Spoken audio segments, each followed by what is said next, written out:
بسم الله الرحمن الرحیم الحمد للہ وکفى وسلام علی عباده الذین اصطفى۔ وحی اور اس کی حقیقت۔ قرآن کریم چونکہ سرور کائنات حضرت محمد مصطفیٰ صلی اللہ علیہ وسلم پر وحی کے ذریعے نازل کیا گیا ہے، اس لیے سب سے پہلے وحی کے بارے میں چند ضروری باتیں سمجھ لینی چاہیے۔ ہر مسلمان جانتا ہے کہ اللہ تعالی نے انسان کو اس دنیا میں آزمائش کے لیے بھیجا ہے اور اس کے ذمے کچھ فرائض عائد کر کے پوری کائنات کو اس کی خدمت میں لگا دیا ہے۔ لہذا دنیا میں آنے کے بعد انسان کے لیے دو کام کرنا ضروری ہے۔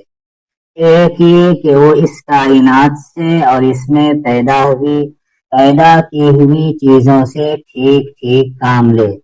اور دوسرے یہ کہ اس کائنات کو استعمال کرتے ہوئے اللہ تعالی کے احکام کو مد نظر رکھے اور کوئی ایسی حرکت نہ کرے جو اللہ تبارک و تعالی کے مرضی کے خلاف ہو۔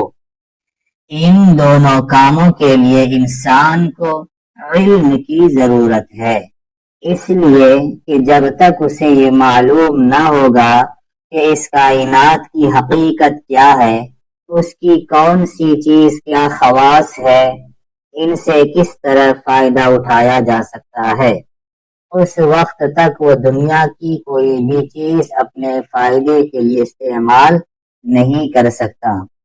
نیز جب تک اسے یہ معلوم نہ ہو کہ اللہ تعالی کی مرضی کیا ہے،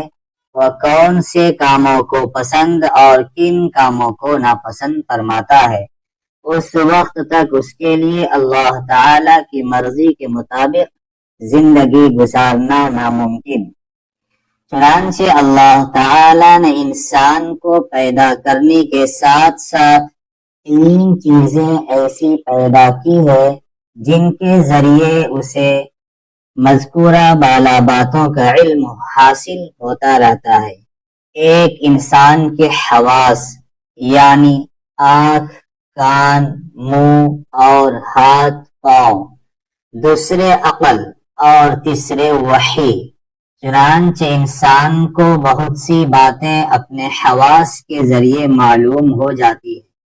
بہت سی باتیں عقل کے ذریعے، اور جو باتیں ان دونوں ذرائع سے معلوم نہیں ہو سکتی ان کا علم وحی کے ذریعے عطا کیا جاتا ہے۔ علم کے ان تینوں ذرائع میں ترتیب کچھ ایسی ہے کہ ہر ایک کی ایک خاص حد اور مخصوص دائرہ کار ہے جس کے آگے وہ کام نہیں دیتا۔ چنانچہ جو چیزیں انسان کو اپنے حواس سے معلوم ہو جاتی ہے ان کا علم نرے عقل سے نہیں ہو سکتا۔ مثلا ایک دیوار کو آنکھ سے دیکھ کر آپ کو یہ علم ہو جاتا ہے کہ اس کا رنگ سفید ہے، لیکن اگر آپ اپنی آنکھوں کو بند کر کے صرف عقل کی مدد سے اس دیوار کا رنگ معلوم کرنا چاہیں تو یہ ناممکن ہے۔ اسی طرح جن چیزوں کا علم عقل کے ذریعے حاصل ہوتا ہے وہ صرف حواس سے معلوم نہیں ہو سکتی۔ مثلا آپ صرف آنکھوں سے دیکھ کر یا ہاتھوں سے چھو کر یہ پتہ نہیں لگا سکتے کہ اس دیوار کو کسی انسان نے بنایا ہے، بلکہ اس نتیجے تک پہنچنے کے لیے عقل کی ضرورت ہے۔ غرض جہاں تک حواس سے خمسہ کام دیتے ہیں وہاں تک عقل کی کوئی رہنمائی نہیں کرتی،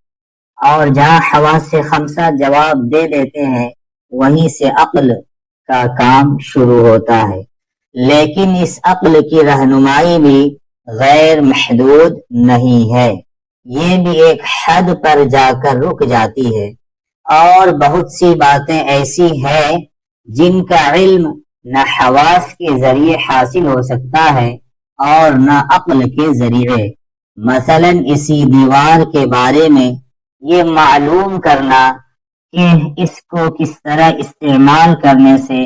اللہ تعالی راضی اور کس طرح استعمال کرنے سے ناراض ہوگا، یہ نہ حواس کے ذریعے ممکن ہے نہ عقل کے ذریعے۔ اس قسم کے سوالات کا جواب انسان کو دینے کے لیے جو ذریعہ اللہ تعالی نے مقرر فرمایا ہے اسی کا نام وحی ہے، اور اس کا طریقہ یہ ہوتا ہے کہ اللہ تعالی اپنے بندوں میں سے کسی کو منتخب فرما کر اسے اپنا پیغمبر قرار دے دیتا ہے اور اس پر اپنا کلام نازل فرماتا ہے۔ اسی کلام کو وحی کہا جاتا ہے۔ یہ بات ایک اور مثال سے شاید زیادہ واضح ہوگی۔ فرض کیجئے کہ میرے ہاتھ میں ایک پستول ہے، اسے آنکھ سے دیکھ کر میں اس کا سائز، اس کی صورت معلوم کر سکتا ہوں۔ میں ہاتھ سے چھو کر یہ معلوم کر سکتا ہوں کہ یہ کسی ٹھوس چیز سے بنی ہوئی ہے۔ اس کا ٹریگر دبا کر میں یہ جان سکتا ہوں کہ اس سے ایک گولی پوری قوت سے نکل کر دور گئی ہے۔ اس کی آواز سن کر مجھے یہ معلوم ہو جاتا ہے کہ اس سے ایک دھماکہ پیدا ہوتا ہے، اور اس کی نالی کو سونگھ کر یہ پتہ لگا سکتا ہوں کہ اس میں سے بارود کی بو آ رہی ہے۔ یہ ساری اطلاعات مجھے میرے ظاہری حواس یعنی آنکھ، ہاتھ، کان اور ناک نے فراہم کی ہے۔ لیکن اگر کوئی مجھ سے پوچھے کہ اسے کس نے بنایا، تو میرے یہ ظاہری حواس اس سوال کا جواب نہیں دے سکتے۔ اس موقع پر میں عقل سے سوچتا ہوں تو عقل مجھے یہ بتاتی ہے کہ پستول جس انداز سے بنا ہوا ہے وہ خود بخود وجود میں نہیں آ سکتا، یقیناً کسی کاریگر نے اسے بنایا ہے۔ وہ کاریگر نہ میری آنکھوں سے نظر آ رہا ہے اور نہ میرے کان اس کی آواز سن رہے ہیں، مگر اپنی عقل کے ذریعے مجھے یہ علم حاصل ہو گیا کہ اسے کسی کاریگر انسان نے بنایا ہے۔ اب ایک اور سوال یہ پیدا ہوتا ہے کہ اس ہتھیار کا کون سا استعمال جائز اور کون سا ناجائز ہے۔ اس سوال کے جواب میں میری عقل ایک حد تک میری مدد کر سکتی ہے۔ میں عقل سے سوچ سکتا ہوں کہ اس ہتھیار کے ذریعے کسی بے گناہ کو قتل کرنا بہت برا کام ہے جس کی اجازت نہیں ہونی چاہیے، لیکن پھر سوال پیدا ہوتا ہے کہ کس کو بے گناہ کہا جائے اور کس کو مجرم کہا جائے۔ کون سا جرم ایسا ہے جس کی سزا میں اس پستول کو استعمال کر کے کسی کو قتل کیا جا سکتا ہے؟ یہ ایسے سوالات ہیں جن پر اگر میں صرف عقل کی بنیاد پر غور کروں تو عقل مجھے الجھن میں ڈال دیتی ہے۔ مثلا اگر ایک قاتل میرے سامنے ہے جس نے کسی بے گناہ کی جان لی، اس کے بارے میں عقل سے سوچتا ہوں تو کبھی عقل یہ کہتی ہے کہ اس قاتل نے ایک جیتے جاگتے انسان کو موت کی نیند سلا دیا، اس کی بیوی کو بیوگی کا زخم لگایا، بچے کو بلا وجہ یتیم بنا کر انہیں باپ کی شفقت سے محروم کیا، اس لیے یہ مجرم اس لائق ہے کہ اسے بھی موت کے گھاٹ اتار کر دوسروں کے لیے عبرت کا سامان بنا دیا جائے۔ لیکن دوسری طرف وہی عقل ایک دوسری دلیل دیتی ہے، وہ کہتی ہے کہ جس مقتول کو مرنا تھا وہ تو مر گیا، قاتل کو قتل کرنے سے نہ وہ واپس آ سکتا ہے نہ اس کی بیوی بچوں کو ان کا محبوب واپس مل سکتا ہے۔ اس کے بجائے اگر اس قاتل کو بھی قتل کیا جائے گا تو اس کے وہ بیوی بچے مصائب کے شکار ہوں گے جن کا کوئی جرم نہیں ہے۔ یہ دونوں دلیلیں عقل ہی کے سہارے وجود میں آئی ہے، اس لیے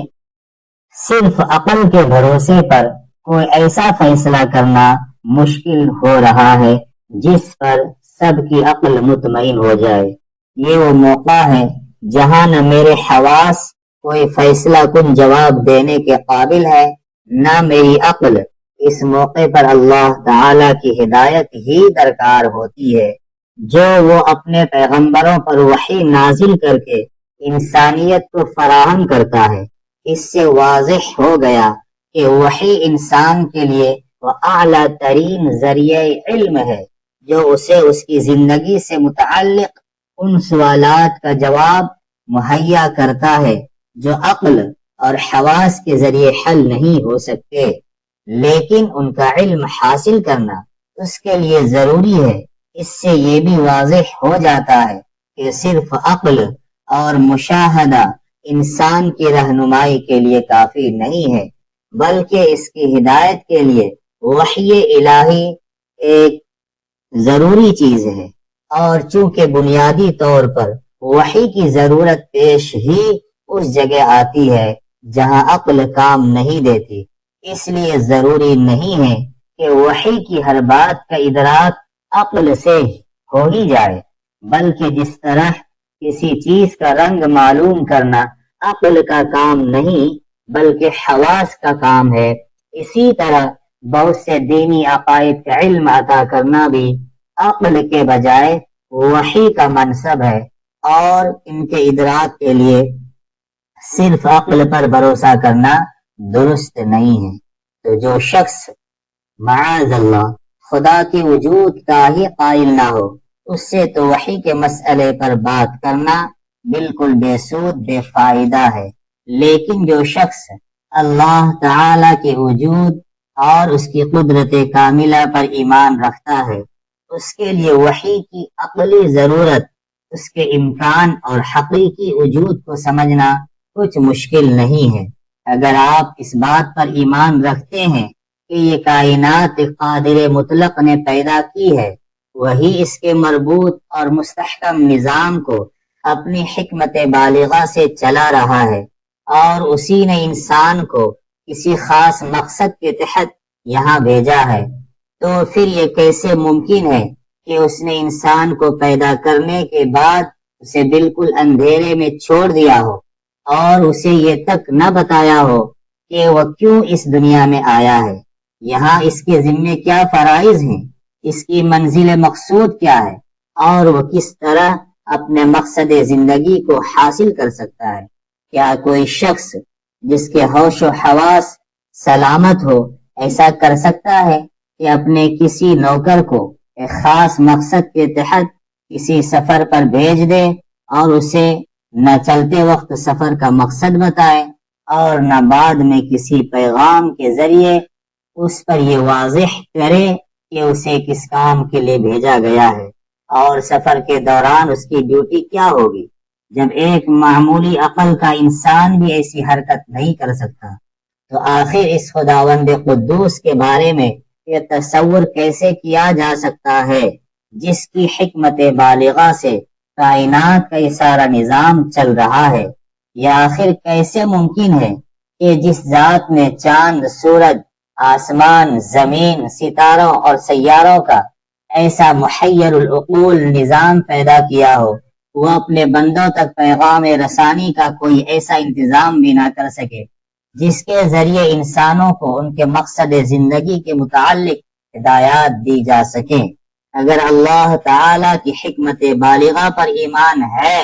تو پھر یہ ماننا پڑے گا کہ اس نے اپنے بندوں کو اندھیرے میں نہیں چھوڑا، بلکہ ان کی رہنمائی کے لیے کوئی باقاعدہ نظام ضرور بنایا ہے۔ بس رہنمائی کے اسی قاعدہ نظام کا نام وحی اور رسالت ہے۔ اس سے صاف واضح ہو جاتا ہے کہ وحی محض ایک دینی اعتقاد ہی نہیں بلکہ ایک عقلی ضرورت ہے جس کا انکار در حقیقت اللہ تعالی کی حکمت بالغہ کا انکار ہے۔ یہ وحی اللہ تعالی نے ان ہزاروں پیغمبروں پر نازل فرمائی جنہوں نے اپنے اپنے زمانے میں